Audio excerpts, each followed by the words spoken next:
account built for bettors. Sign up today at edgeboost.bet, promo code SGPN to get a free Refs Are Terrorists t-shirt. Didn't expect the ad read to say that. Claim your t-shirt at sportsgamblingpodcast.com/refs.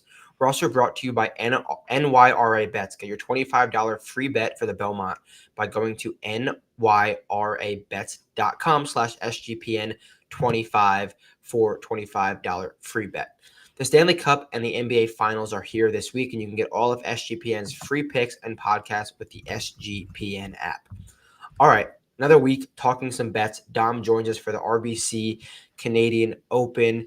New golf course, TPC Toronto. We see this event kind of switch as the years go on, and honestly, the Canadian Open, I feel like it's more fun by the year. The fields are always like middle of the pack, nothing too great, nothing too horrible, but there's some fun finishes. Obviously, Nikki T and Tommy a few years ago, but I'm in on the Canadian Open. I think it's a fun week. Bridges us into the U.S. Open.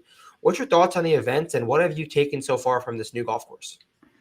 Yeah, it's like you said, the event has gotten better. It used to be in a pretty bad spot in the schedule. Not that it's the best spot in the schedule right now. It doesn't draw like a crazy field, but it definitely is a lot better than it was back in the day.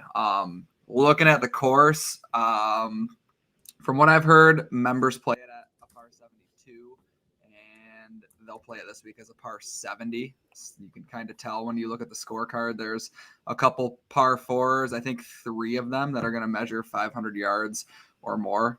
So seems like that's kind of the trend over the last couple weeks when we're sitting down, depending on all of these golf courses, distance heavy. So I think it's going to be the same story this week. I don't know how heavily I'm going to weigh distance. I think off the tee in general is good, but just having long irons, having some distance off the tee is going to go a long way here. Yeah, I like that they made the two par 5s that for members par 4s, because just not that it's not going to change anything in terms of how they play the hole, but it'll just change, I guess, the winning score. And that's kind of what we want to see. Like, whether it's a 5, whether it's a 4, make them struggle for that concept of par, that concept of a birdie. So I think it's fun. I think it's going to be a great event. I'm thinking around 18 under wins this event. So medium scoring, not too hard, like medium to easy. Like, you can get hot with a good ball striking week. You can get hot with a good putting week. I think the entire field is large, but I think I'm going to weigh in driving distance a little bit more than you this week. The fairways are a little bit, they're pretty benign in terms of landing areas. I think you can really take advantage if you have a nice stern driving week this week. And then from there, middle iron play. But other Canadian Opens have been shorter courses, putting contests in some regards. But I think this is going to be a nice ball striking week. So let's look at the odds board. The question I'm going to lead you off with, the Rory case. What's he here to do? He loves playing national opens. He loves winning this event. Are we scared of Rory? How are we feeling about Rory this week? Because we were scared of Scotty last week, for sure. Right. Got burned by that. I think we're definitely scared of Rory. I mean, it seems like we can't catch a break from these two. It's like one plays and the other doesn't, or the other one plays and the other one doesn't. But at the same time, they're just 5-1 or less at all of these. And I'll call this a weaker field. When you kind of go past Rory, I mean, I feel like Ludwig's the only one who's in his range that's bracket even close. I mean, it just drops off completely, especially from what we're looking for here. So I think it's definitely a spot where we should be scared of Rory. And if you can find some decent numbers and without Rory market, I would suggest doing so. So you're leaning there. I think I'm leaning the opposite side this week. I'm going to take on Rory more than likely. It's Monday afternoon. A lot can change come Wednesday. But I think as of now, I'm taking on Rory.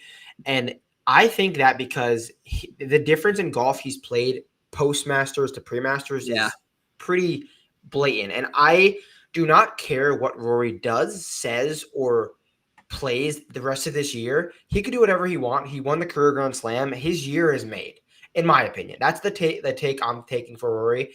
Like, he clearly took some time off of golf. I think he didn't swing for 10 days after winning the Masters. And he didn't look great at the Zurich. He didn't look great at Quail Hollow. Like, the fact that, Ben Griffin's generational now, so this is just an example, is smoking Rory at Quail Hollow is kind of a question mark. So I'm not scared to take on Rory. I think he's here for nothing more than a tune-up heading into Oakmont. So I think I'm going to take off. But with that being said, this is very similar to Rory's last win in Canada because it was a group of 4 to 5 golfers at the top of the odds board. Yep. And he was 10-1.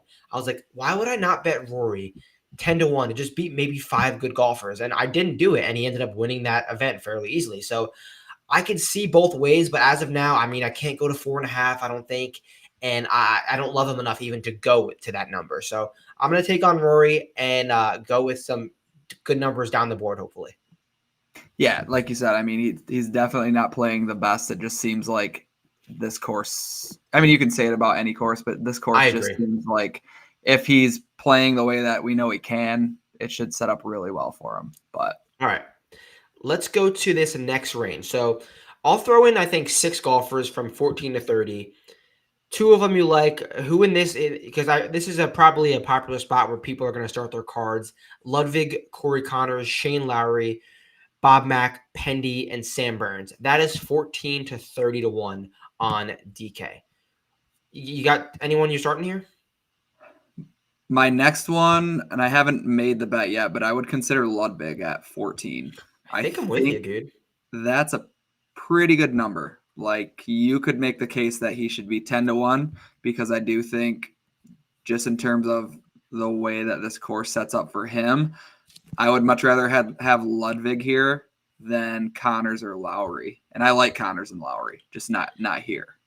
Yeah, and listen, is Ludwig playing the best golf in the world right now? No. Is Ludwig winning every single week, getting in the mix? No. But the kid is, 24, 25 years old. He's still coming into his own. And on a macro level, I think we're both super high on his game. And he's going to win. He's inevitably going to win. I want to be a part of those wins, and I want to, in a weak field, in a spot where you can hit less than – the last 2 starts, the Quail Hollow and Memorial, those are big boy iron shots. You cannot mess around. It's going to be a lot more benign this week, and he kind of struggles in some of those spots with the long irons. But he had his best iron week since his win at Torrey, which was great to see. He got off to a bad start, but he figured it out towards the last 3 days. So T16 at Murrayfield Village, I'm okay with that. Gained 5 strokes, 4.5 strokes to the field. I think I'm with you on Ludwig to start my card because you could still gather some names down the board and grab Ludwig and even one other of these guys. You can fit that on a card if you really, really want to. But so talk to me about someone else in this range that you might like. You said Connors? No, I don't think I can get to Connors or Lowry. I was saying Bobby Mack, maybe. I mean, back to back. I know he won this last year, obviously, but it's a decent number. I think Pendrith makes a ton of sense here. But I might be going to Keith Mitchell at 45 next. Wow, Keith Mitchell, generational winner. Hey, you got Mav on a win when he didn't win. So I know.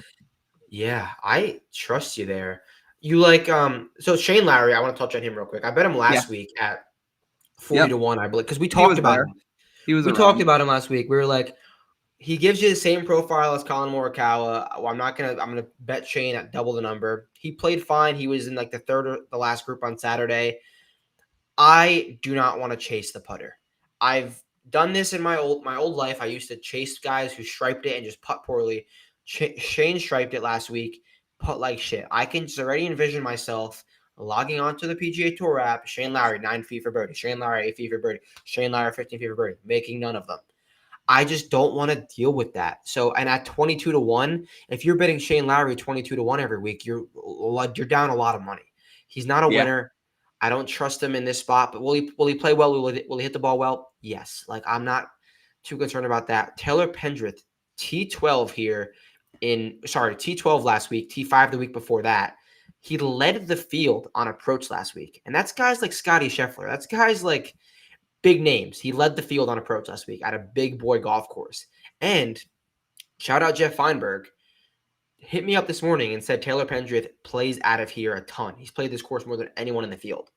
I do think he's going to be a chalky guy and add in the pressure of winning in Canada. It's not that easy. And I don't know how much I want to bet a Taylor Pendrith at 30 to 1 because he's won at 100 to 1. I don't know how much I like that, but the boxes are connecting. It makes sense for Pendrith. He's going to play well, maybe in a different market than outright. What are your thoughts on Pendrith? He's definitely grown on me. I think he's exceeded expectations heading into the year. I know he had a win last year, but at the same time, it's like he's definitely playing well. The approach was awesome at Memorial last week, fine at the PGA Championship too. And when we're talking about a place where we want distance, we want long irons, kind of makes sense. Yeah, and I was on Pendrith for his win at the Byron. I was on Pendrith last week at Memorial.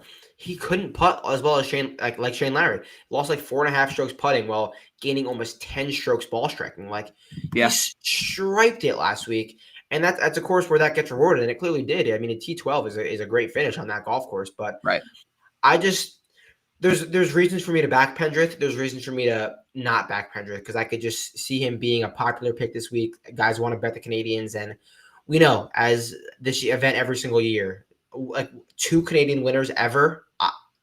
I might fade the Canadians, but I think I'm really 50-50 on Pendrith. I think he's a better top 10 than he is outright. All right, let's go to this next range. Sung J M 35, Harry Hall, Mac Hughes, Luke Clinton, Keith Mitchell, your guy, Nikki T, Thorbjorn Olesen, Wyndham Clark, Alex Noren, Kurt Kitayama. That's everyone from 35 to 55. Any of those names catching your eye? Mentioned Keith, obviously. I am tempted by Kitayama, but I've lost so much on him in the each-way market this year that I'm not sure I'll be able to get back there. But one guy who does catch my eye is Harry Hall. We know that he can score. We know that he can get hot with the putter. He leads the tour this year in par 4 scoring birdies or better. So with the amount of par 4s that are on the card this week, I don't know. I'm a Harry Hall guy, and I think it's a pretty good number. I was shocked to see Harry Hall's opening number this week. He was like 35 in some spots, even 33 in some spots, and I was like, this seems like a sharp play. Like, is there money coming in on Harry Hall? I think I'm with you there. Like, last 2 starts, he gained ball striking. He may or may not have his best off the tee week of his career at the Charles Schwab. It was the best off the tee week of his career at the Charles Schwab, which will definitely work this week. So I think I'm with you on Harry Hall and Kurt K. Like, yeah, I can do it. He's gained strokes putting in 2 of his last 3 starts, which is rare for him. But like Kurt, I think I want him at like 80 plus, and he's just I don't like Kurt. I'm not a Kurt fan, so I can just. I can see myself not getting to him, but I think I like if I had to pick any. It's a good decision to not get to him. Yeah, and you said you lost a ton of money on him this year, so I think I'm probably out on Kurt. Anyone else in this range catch your eye, or is it mainly just those 2? No, I would say it just is Keith and Harry Hall. We'll get to pretty big week though all around when you're talking about like Luke Clanton. We'll get to a couple other guys down the board. Quite a few guys making their PGA Tour debut. It's about that time where summer's hitting. Fall swing, when people kind of mentally check out of golf. Some of the young stars in the game are finally getting on the PGA Tour, and we're going to be seeing these guys every week. What are your thoughts on Luke Clanton? Yeah, honestly, my take on Luke Clanton was I actually think there's more pressure now than there was to get his card because everyone knew he had like make a cut to get their card. He was going to make a cut over this next year of golf. Now I think he's a professional golfer. This is like, the eyes are on him. He's no more swinging freely as an amateur. I think the pressure is here. And Adam and I kind of disagreed on Urban Sarik's pod last night on this, but I think he really is going to feel the heat and not perform as well as he has in the past. I hope I'm wrong. I'm a Clanton fan. I want Clanton to play well, but I think I'm going to be out for the foreseeable future, definitely this week on Clanton. I think you're right because he had such high finishes, just strung them all together. Yeah. And like you said, there wasn't a whole lot of pressure. You don't expect to get a win or get your PGA Tour card as fast as he did. But now if he doesn't get say we're talking next year and he still doesn't have a win or he has a bad season. Yeah. Like the pressure mounts up. Now you can potentially lose your card. And then it's like, how good is he? Because I think expectations are high and the odds boards kind of show that as well. Like as an amateur, he wasn't playing for any money. He was just swinging, and now he's playing for his livelihood. So, I mean, he'll be fine. He's going to win in his PGA Tour career, but for the next month or so, I think I'm going to be out on Luke Clanton, especially at numbers like 40.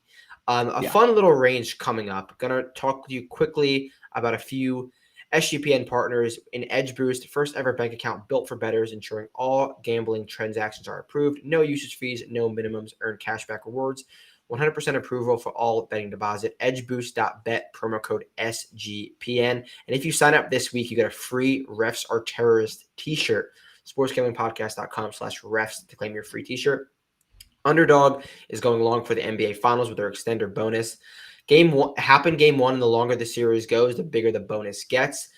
Promo code GOLF SGPN to claim your special pick plus first time deposit offer up to $1,000. Promo code GOLF SGPN. NYRA bets. Bet the Belmont Stakes at Saratoga with NYRA bets.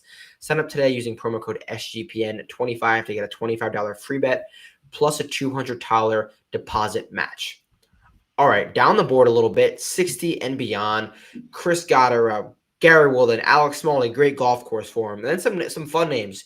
Justin Rose, Davis Riley, Max Homa, Cameron Young, Jake Knapp, Tom Kim, Sahith Theegala, Rasmus Højgaard.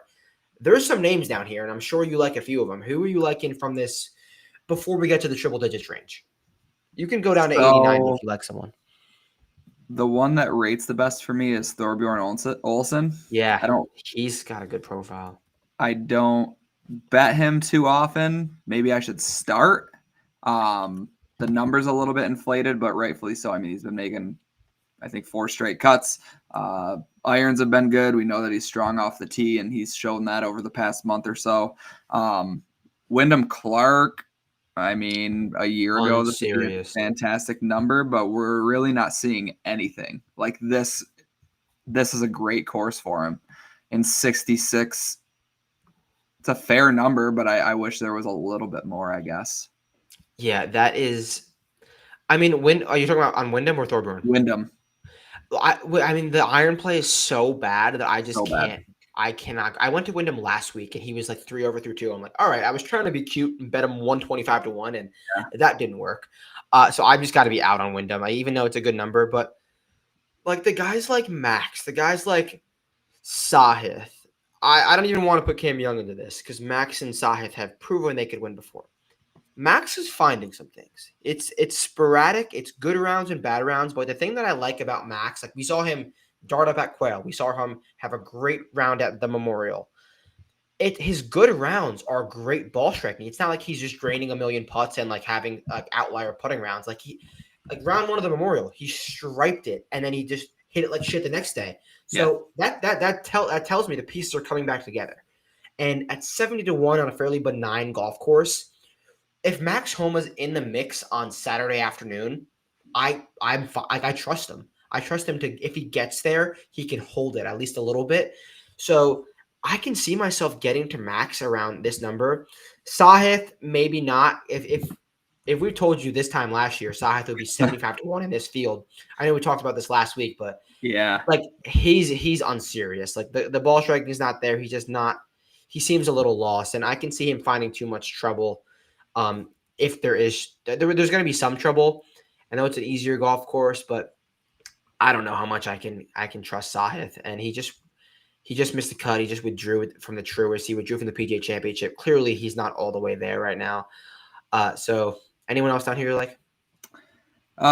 Before we get into triple digits, I think Michael Thorbjornsen at 90-1 with you, dude. Probably. Like, I know I mentioned him a lot, and I've bet him a lot, but this is probably the best spot and number combination that we've gotten the entire year. Have you seen the caddy news? Yes. That can only be a benefit. And I was wondering what JJ was up to, and this is a good move. Because it is a good move. Like for both, and I mean, you can get 90-1 on an each way. Probably going to bet that. I think I'm with you. Like he played so well at Quail. I know he had a little injury, but he's playing. I want to see how he does today in this Monday Q, or he's at the U.S. Open qualifier. Because if he showed anything, I think I could be in. Good number, and we're both Thorbjornsen guys. Honestly, this is finally for the first time in like a year and a half, 2 years, a real bettable number on Bet On. If this same field was in January, Ben On will be 30-1 for literally no reason. I don't know why he's always priced that high, but I mean, he's not playing good golf. But at a golf course, if I'm saying driving distance is going to be important and you can lean on long iron play, that's what Ben On does well when he's playing well. And now, like I said, he's not playing well. Weak field, good golf course. I think it's a good buy number on Ben On. I agree. He was a lot higher. In April, end of April, early May, wasn't there like a 50 or 40 on him at the one event? Yeah, and like he would like go off at events like at 35-1, and in the like Waste Management, he'd be 40-1. Genesis Hattori, he'd be like 50-60. PGA National, he's 30-1. Like, it makes no sense. And now he's 80 in a weak field.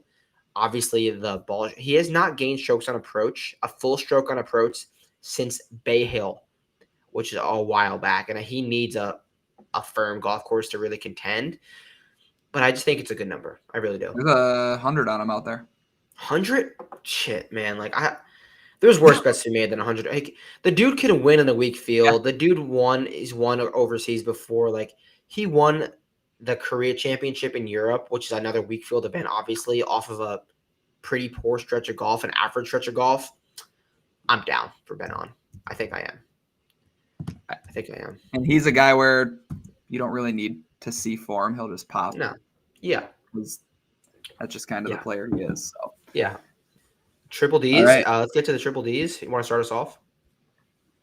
Yeah, I'm going to go down a little ways.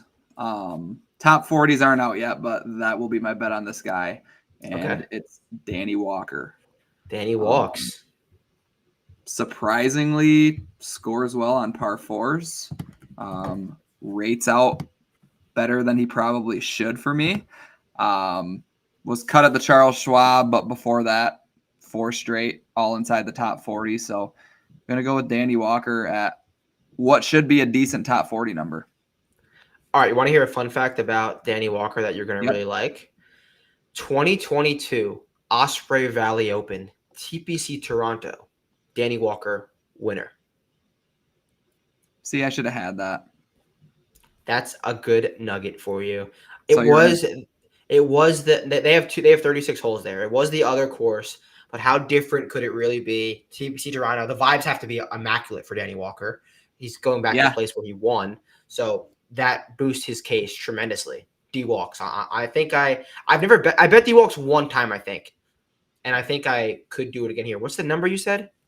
He's 175 outright. Dude, that's fine. Top 20s are out plus 550. Okay. I think I'm gonna wait on my top 40 for tomorrow. I'm not that confident. But I don't think 5-1's bad for a top 20. No, I don't. And all right, I'm gonna go with my triple digit guy. Ricky Pooks. Ricky Pooks is Ricky Castillo. He is sneakily a really good ball striker. When he burst onto the scene, he was kind of just a fringe to average. He didn't hit the ball well. Now he's really striking. His last 2 measured starts gained about 10 strokes on approach combined, another 3 off the tee. I worry a little bit that he's a Bermuda guy because he went to Florida. He's a Latin American guy. That's why he probably used to that grass, and I don't know how much he'll fare well in Canada, but I think I'm in on Ricky Pooks at 115, 120, 100, anywhere around there. So he's gotten to the mix before. He played well at Torrey Pines. Like, I think I'm down for Ricky Castillo. Yeah, I've heard his name a couple times, and like you said, he's one of the rookies that has showed some life. So I could definitely see that. One guy I bet during this show. You bet it live on air. I bet it live because I was scrolling the board, and it's still early. Gordon Sargent, 500-1. I will give you 5,000 trillion to 1. Gordon Sargent was kicked off of his Vanderbilt team. He has not broken, I think, 75 in like a year. He has the yips. He's lost his game. Shot Taking 80 today. 500 for a sprinkle. Taking his. I hope he wins. But he's 150 elsewhere. He's 500. You said. Yeah. Okay. Gordon Sargent. Yeah, I think he's a YouTube golfer. I don't see him. Do you really? Yeah, like he has the speed. He's got he used to be a stud, and he can't keep it on the planet. He's been driving it all over the place. He was Same the number guy one. who didn't take his What? PGA Tour card last year and went back to school, which was He won the national championship his freshman year, and after that he was the man, like the number one college player, the man at Vandy, and now he doesn't even play. He's not in the starting five. Like he got kicked off of the team because he's just been playing so like shit. So if you could, if I could find Gordon Sargent matchups, I will fade them. I don't know what we're gonna get, but he's making his debut. Where did we first see him? Was it the U.S. Open where he was below? Yeah, U.S. Open 2023, T39, nothing special, but I remember that's when he first kind of burst on the scene. And then, last year it was right around this time he said he was going back to school. Yeah, didn't take his card. Speaking of taking cards, one that flew over my head was David Ford getting his card. Yeah, he was number one PGA Tour U. Wasn't even on my radar until he's good. Looking through the field and saw. I was he's in the field this week? Yeah, this is his debut. Oh my dude, I will bet David Ford at 200-1.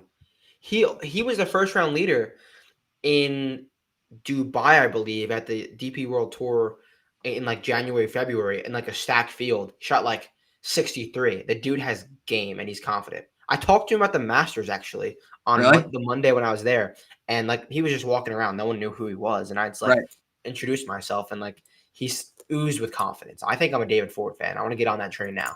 You can 350-1. Let's get on the David Ford train together. Like 350-1. Be the David. Dude, put me in for that. Let's do it. David Ford. I also want to ask you, did you see the Jose Luis Ballester news, the ASU kid who turned down his PGA Tour card? No one screams more live than him. He's the guy who obviously peed in Rays Creek at the Masters this year. That's right. Wore the upside down Sun Devils hat at the Masters. Like no one is a more of a live golfer than him. But like if we can find odds on Ballester going to live, like I don't care what they are, it's a lock. He never wasn't going to live, and this all but confirms that he's going to live, and he's close with Rombo. So if you can find odds on that, put that in. It reminds me of who was it, Chikara, who was like kind of the same thing. He was an amateur, was supposed to be the next big thing, played in a couple majors, live.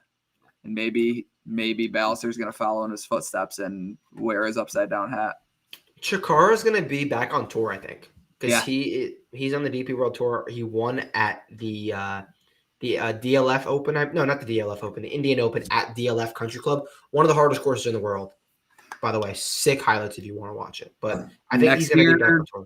Next year is going to be sweet with a couple people that are coming back to the PGA Tour. I think it's going to continue to get stronger. The last 2 years have been kind of weak with younger talent coming up, but I think we're in for a good year. All right, let's run back through. Let's give 3 outrights, a matchup, and a positional. Dom, start us off at the top. Is it Ludwig? It is Ludwig. Okay, I'm with you there then. I don't love the middle this week, so I'm just going to go to Ludwig at 14-1. I think that's a great number. It should be lower, and this is a course that just sets up very well for him. I think we might get a 15 or 16 too. It's only Monday. We'll see, I guess. But I think I'm going to be with you. Ludwig and then go with some bombs, or maybe just Ludwig and a bomb or two, because I really think he's going to find, like I said, by the ceiling. The kid's going to win, and I want to be a part of them. Like they're going to come when you least expect it. If you're betting Ludwig in perpetuity, I think it's going to treat you well. So I think I'm down for Ludwig. I will give my second pick because I took you on Ludwig. All right, I'll go down to the triple digits. I'm gonna go with Castillo. Like Castillo's been proven to get into the mix on some, tougher golf courses, Valspar, Torrey Pines. Not that this is that, but the way he's hitting it right now is showing great signs for someone at his stature and his skill level. So I'm going to go with Ricky Pooks. I worry about the grass type, but Ricky Pooks is my guy. My second one, I'm going to go to Keith Mitchell at 45-1. Rates out well for me. I think the value is not as good as I would like it to be, but I've seen enough off the tee, and the approach has been good enough for him to contend here. All right, I love it. I will go my third and final outright. Talking about driving distance, I think it's going to be important this week. Coming off of 5 straight missed cuts, but he's been striping it off the tee. Patrick Fishburne, 200-1. He's gotten into the mix before in his PGA Tour career. I think he's seasoned enough to make it happen in one of these times, and I just think it's a really good number. Last time he played well, TPC San Antonio was a T5, another TPC design here. So I'm down for Fishburne at 200-1. I'm sure there's better numbers out there. And my last one, I'm going to go to Michael Thorbjornsen at 90-1. One of my favorite guys to bet. Just makes a lot of sense here. Like I said, it's a really good value for a player who is getting a new caddy, like you kind of mentioned earlier, and who has the game to compete at a course like this, especially a long one. He's really good off of the tee. We know this. I think a win is coming. So I'm going to go Thorbjornsen at 90-1. Okay, let's ride. All right, I will go with the positional. I'll start the positional market. Top 20, Isaiah Salinda, 3.5-1. Driving distance, he hasn't been playing really well, but I think this is the best course we've seen for Salinda since he nearly won in Mexico. So I wanted to get back on this horse. I'm high on his game. 3.5-1, Salinda, top 20. All right, I will go David Ford, 7-1 on a top 20. Dave, okay, that's crazy. I really like that. To see the top 40 market once it drops, but I think 7-1 is a pretty good number on David Ford in a couple spots, DraftKings being one of them. All right, well, I'm not seeing matchups, so I'll do another positional. A guy that I think it's a perfect golf course for him, but I'm going to stay in the camp. He never wins on the PGA Tour. That is Alex Smalley. To finish inside the top 20 this week is plus 250. I think he's going to do that. I think he's just going to continue to have high finishes and not win. I don't think he has nearly enough dog to win a PGA Tour event. So Alex Smalley, top 20 will be my final play of the week. And mine will be, I'll go back to Danny Walker, top 20 at plus 550. Didn't know he won here. Should have known that, but has been playing well on the par fours this year. The field does soften up a little bit as you go on. So Danny Walker, top 20. We have a question about first-round leader leans. I think if you're on Keith, you're going to just want to play him first-round leader because if you're betting Keith first-round leader every year, you are retired by now. So I'm down for some Keith first-round leader, but outside of that, I don't really dabble in the first-round leader market. But everything that Dom and I have said about golfers that we like this week, I would say why not in the first-round leader market? Because if you like him in any market. So that leads us off. Dom, anything you want to close with? That's all I got. Big week next week. Huge week next week. Definitely tune in. Not sure exactly what time we will be recording. I'll be there at Pittsburgh US Open. Thank you again, Dom, and I will catch you